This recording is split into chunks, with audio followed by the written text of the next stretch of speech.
Welcome to our channel. This week, Jerry reveals the details of the war on Israel in Ezekiel 39 as we look forward to the millennial reign of Jesus Christ. We see the restoration of Israel. We're glad you're here. Please like and subscribe.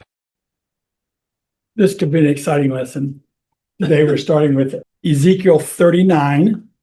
And it is, remember last week we talked about Ezekiel 38, 39. We said that 39 was just a repeat, few added details of what was going on. And the few added details are quite interesting. Somebody read Ezekiel 39, verses 1 through 5. Son of man, prophesy against Gog and say, "This is what the sovereign Lord says. I am against you, Gog, chief prince of Meshech and Tubal. I will turn you around and drag you along. I will bring you from the far north and send you against the mountains of Israel. Then I will strike your bow from your left hand and make your arrows drop from your right hand. On the mountains of Israel you will fall, you and all your troops and the nations with you. I will give you as food to all kinds of carrion birds and to the wild animals.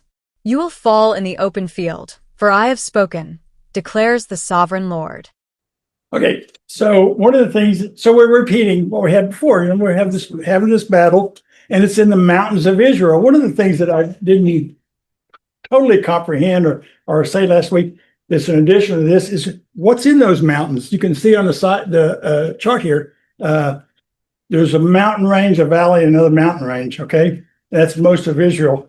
The towns that are in this mountain range that he's talking about is Dothan, Shechem, Samaria, Shiloh, Bethel, Ai, Ramah, Bethlehem, Hebron, and Jerusalem.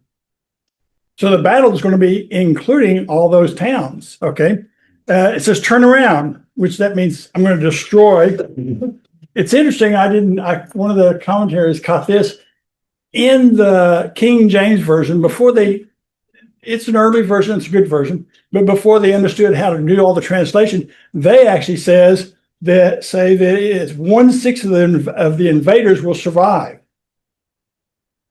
And then in the Living Bible, it says 85% will die, which leaves 15% will survive.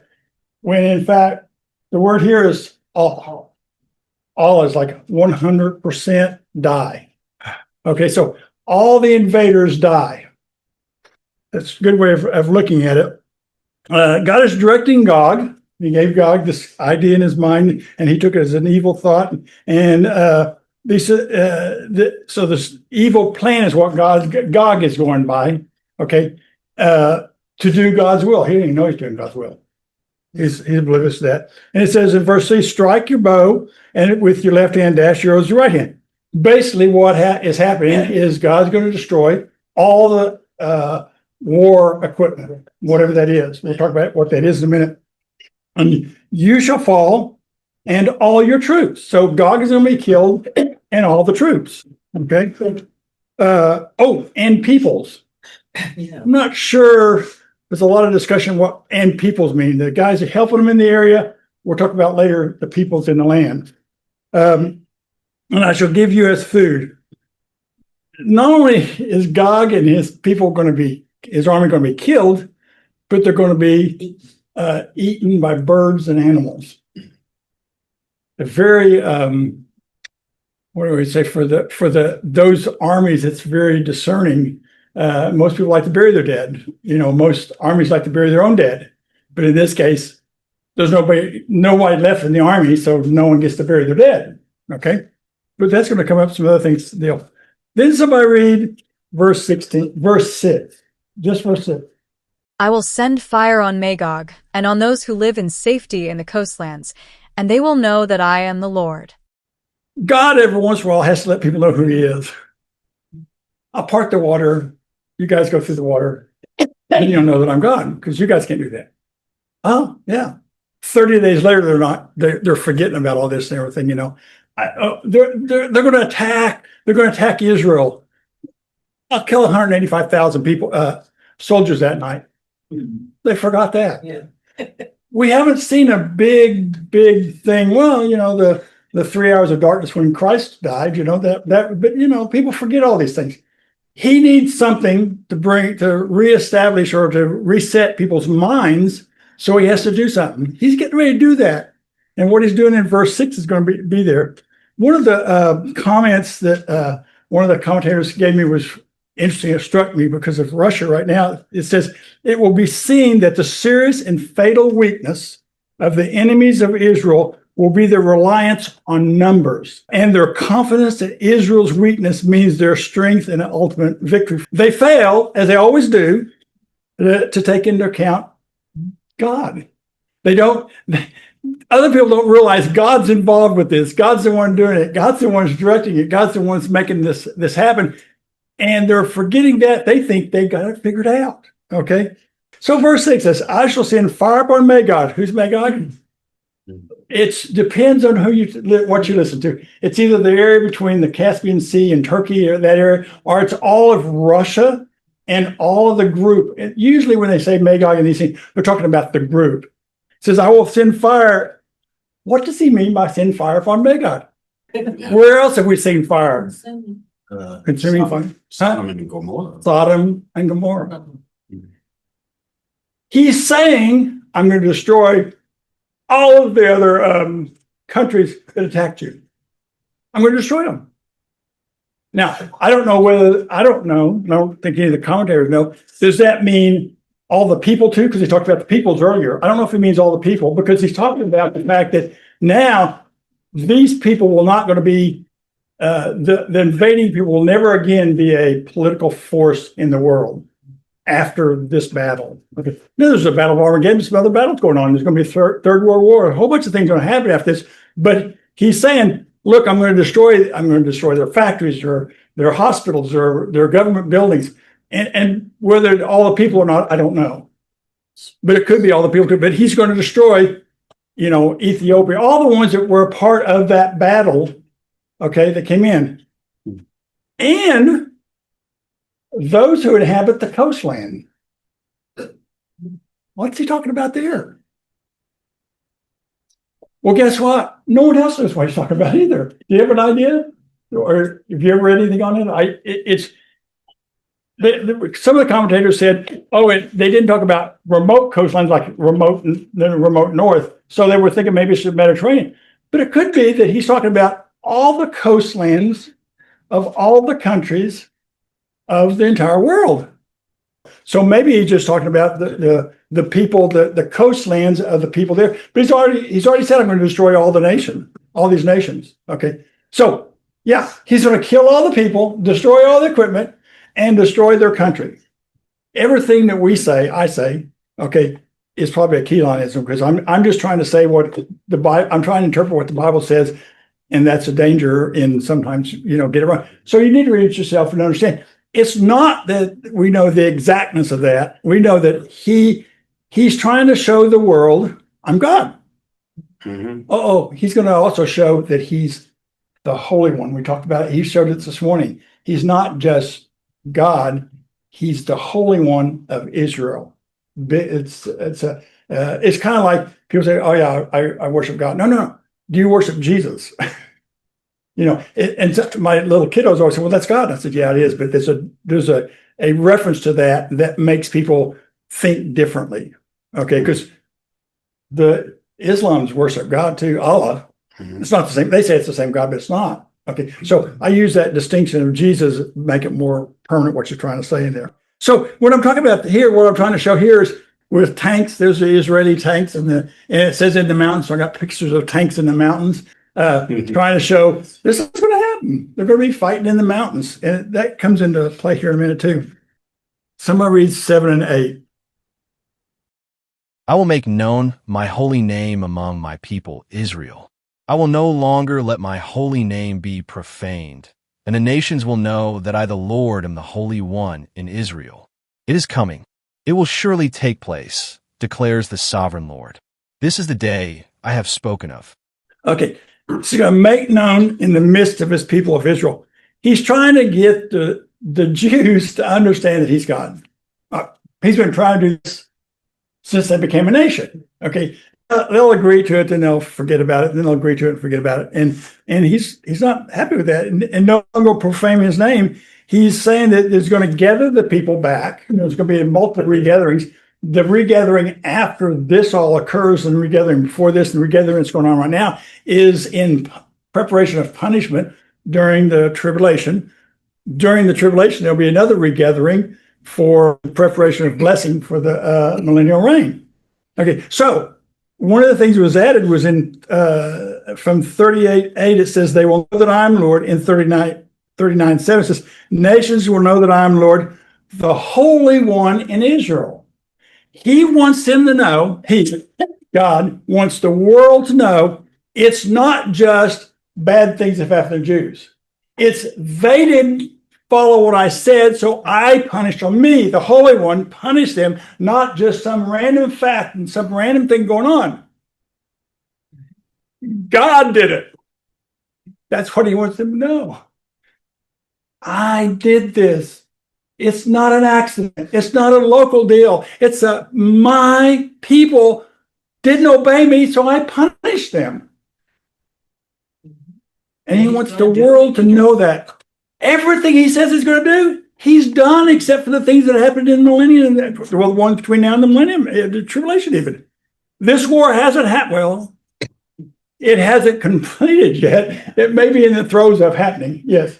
I go back to that verse, if my people who are called by my name, names back then were so critical because God wants his name honored because his name is also his character.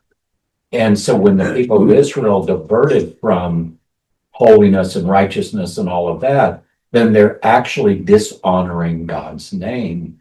And that's where we get this. Yeah. Yeah. Well, when they came out of the across the Red Sea, then they went up there and they got punished for 40 years and had to wander around. During that wandering around 40 years, the nations of the world knew that the Holy One, God, was with them because of the fire and the smoke guiding them.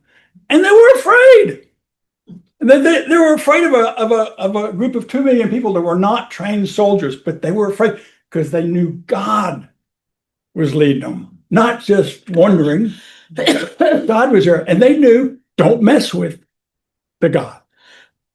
We've got our little gods, but there is a God. We know that because look at what we, the people, the Gentiles and the non-Jews, recognize this. We don't accept it, but we see it. So he says, behold, it shall be done. Somebody read 38:17. We're jumping back a little bit. This is what the sovereign Lord says. You are the one I spoke of in former days by my servants the prophets of Israel. At that time they prophesied for years that I would bring you against them. Yeah, he was saying, but he says, I told you that this is the day which I spoke of. This is the day. I already told you that. In the last chapter, we talked about this. I told you this was going to happen. Isaiah told you, Ezekiel told you, Jeremiah told you. There's a whole bunch of people talking at the same time, telling different groups about this event that's going to happen, and you're not paying attention. So somebody read 9 through 10. I'm off by one. Then those who live in the towns of Israel will go out and use the weapons for fuel and burn them up, the small and large shields, the bows and arrows, the war clubs and spears. For 7 years they will use them for fuel. They will not need to gather wood from the fields or cut it from the forests, because they will use the weapons for fuel. And they will plunder those who plundered them and loot those who looted them, declares the sovereign Lord. So 7 years, okay.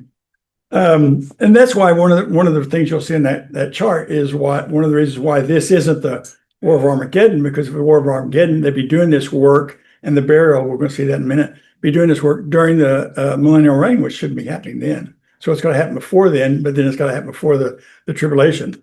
So this is all new information here. It says, whoa. We've had the war. We're going to be in this chapter now. He's talking about the fact that these are the weapons, and he names 7 of them. One of them being the just weapons itself, but weapons, shields, bucklers, bows, arrows, war clubs, and spears. Does anybody know what a buckler is? It's a shield. It's a baby shield. It's a little shield for close combat. Close combat deal. To your You know what? Goes to your forearm. Yeah, I got a picture in an extra sheet for, but and what they're going to do is it's going to provide you for fuel for 7 years. Huh? Well, think about it. They've just taken and come through this mountainous area. They're destroying the trees. So God says, okay, well, I got a way to solve that. You don't use any of those trees for 7 years. You don't need to. I've got fuel for you. There's fuel in the tanks. There's wood on the AK-47s or whatever they got. There's probably fissionable stuff they can use there for the generators. They don't know how to describe these units, a tank, missile launchers, all that kind of stuff. What's an AK-47? They don't have that kind of stuff. Here's what was first before we go there. It says in verse 10, it says, they will take the spoils of those who despoil them and seize the plunder of those who plunder them. What the invaders intended for Israel will be visited upon them.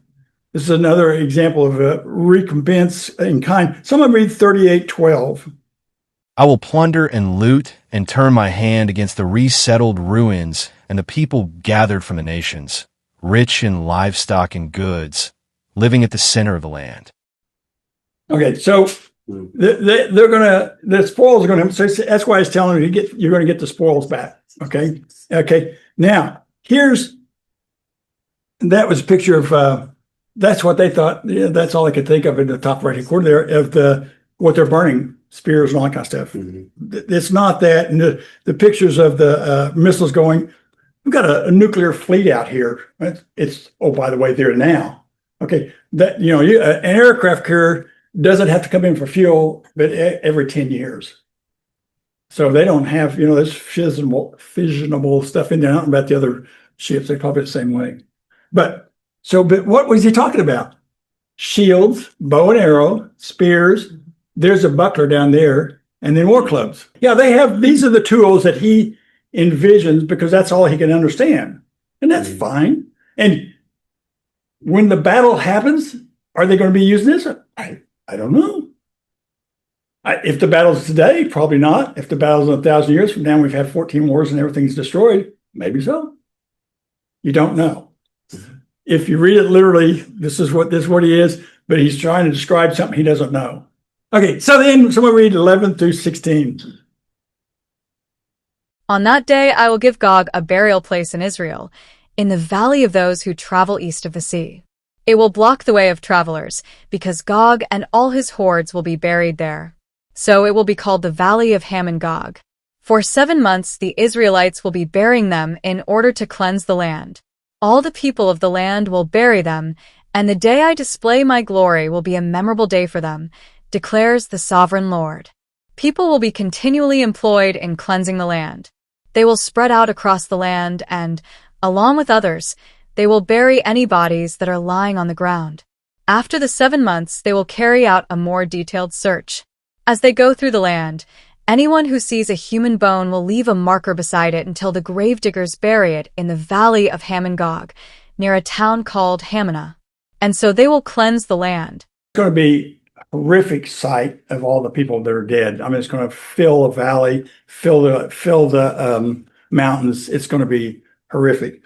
And then they're going to come through and it says, I'm going to read this because I don't want to mess up some of the things here, but I found this is a very interesting way of describing these verses. The burial place, specifically east of the Dead Sea, renamed the Valley of Ham Gog, which means multitude of God. So it's the valley of the people that fought with God. Okay, and it's going to be a visible geographic marker inside Israel's border, assigned by God himself, not by Israel's military or civil authorities. God places the burial ground inside of Israel for the world to see. Why does he want them to see that? Why does God provide the burial site? 1, for public proof that total defeat, burial inside Israel, meaning Gog's army could never regroup. Gog is mentioned later on in Revelation. Gog is a title, not a person.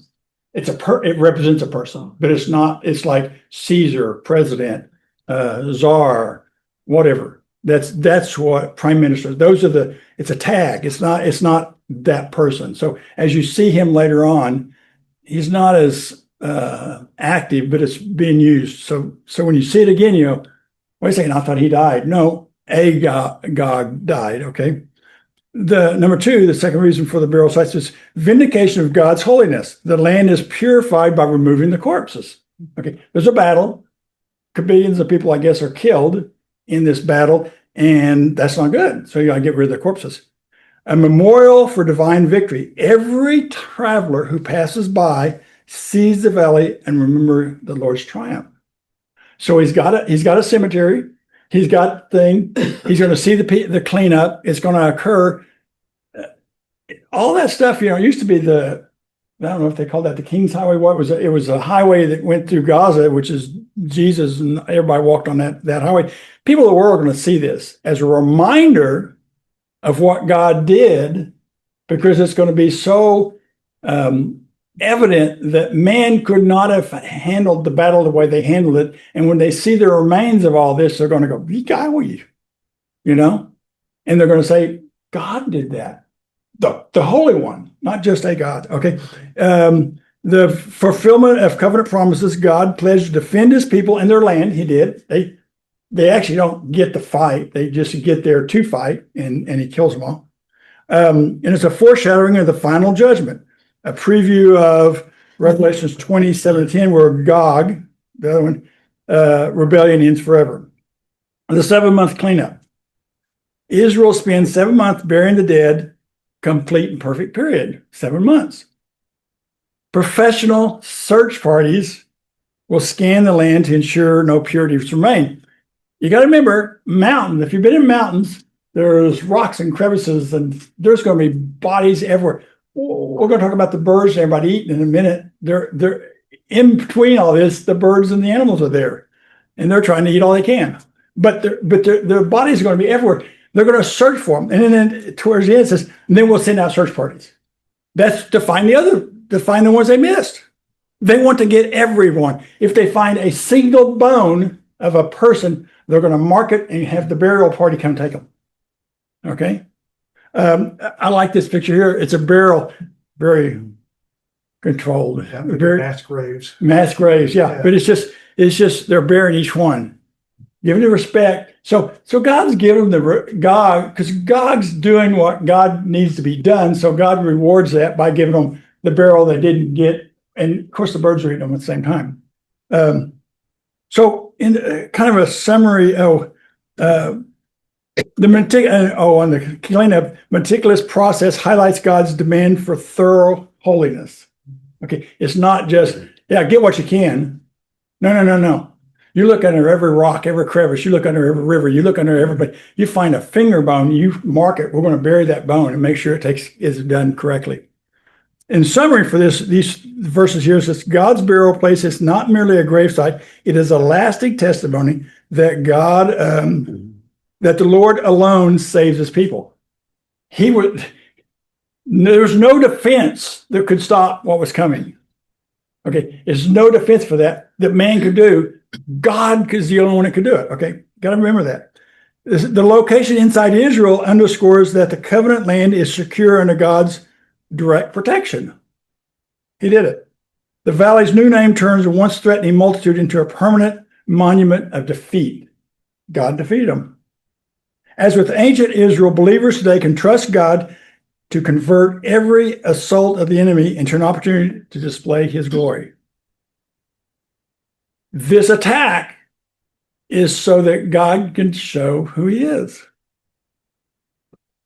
If we would just read this, you wouldn't have to have all that happen. Somebody read 17 through 20. Son of man, this is what the sovereign Lord says. Call out to every kind of bird and all the wild animals. Assemble and come together from all around to the sacrifice I am preparing for you, the great sacrifice on the mountains of Israel. There you will eat flesh and drink blood.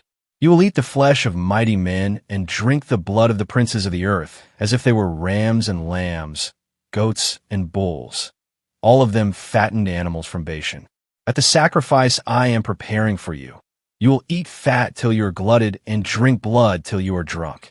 At my table you will eat your fill of horses and riders, mighty men and soldiers of every kind, declares the sovereign Lord. So, yes, he's buried them. But while he's buried them, he's going to bring in all the birds and all the wild animals. 7 months these animals get to eat there.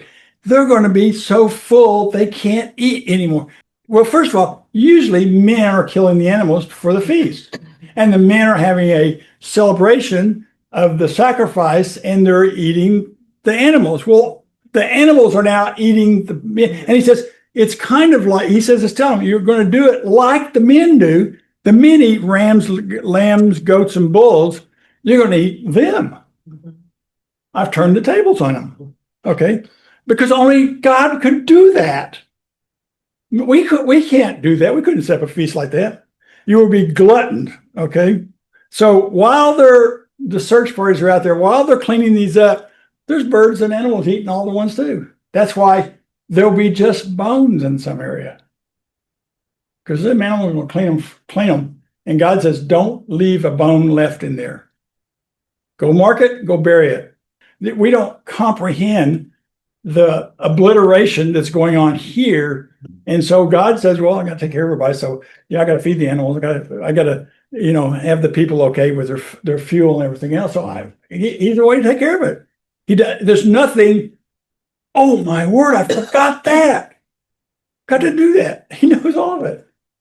And he says it so much so that even though it's hopefully days or years away, back then it was 500 years before Christ was born. So it's 2,500 years ago. This guy said all that. Ezekiel said what God told him to say, as if it was done. Because when God said something, it's done. He doesn't say something. Oh yeah, I forgot about that one. No.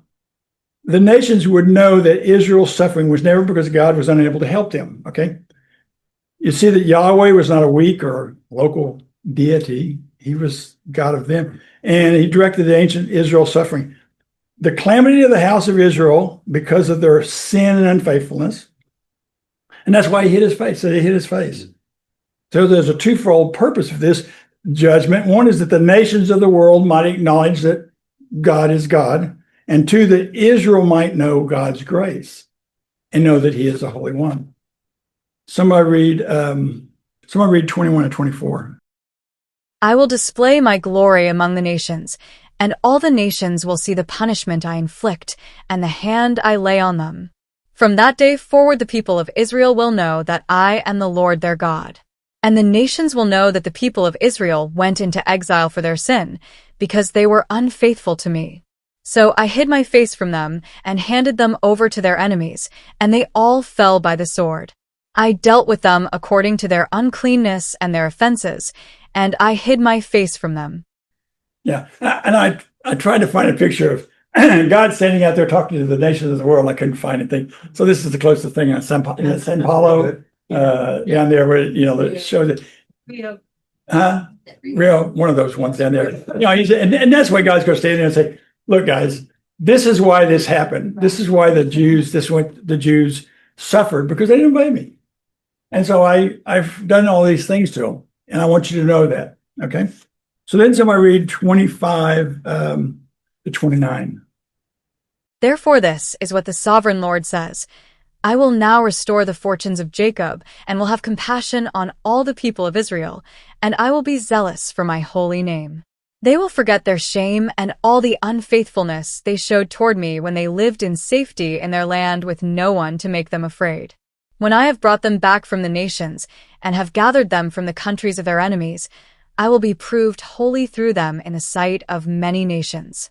Then they will know that I am the Lord their God, for though I sent them into exile among the nations, I will gather them to their own land, not leaving any behind.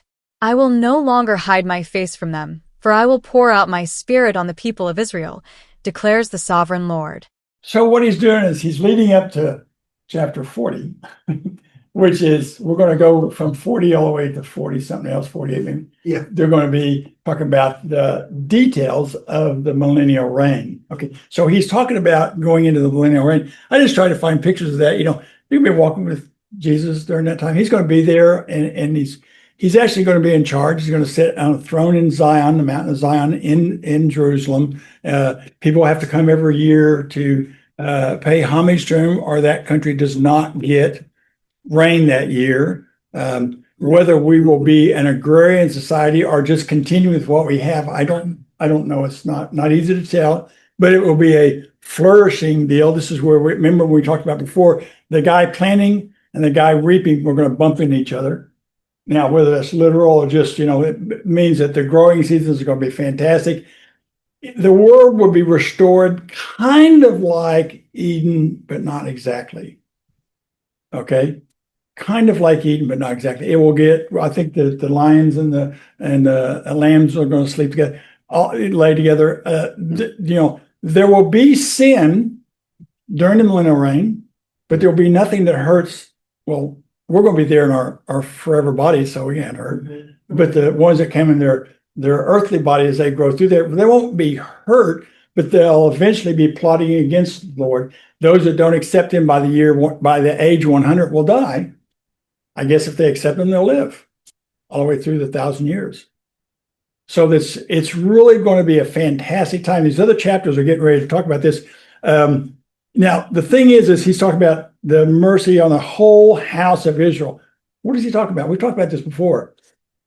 In the last 3 days of the tribulation, God will supernaturally put upon the Jews that are left, and there's only a third that entered from the time of the start of the tribulation. So 2/3 of the Jews, I don't know how many of the Gentiles, but 2/3 of the Jews will have been killed during the 7 years less 3 days.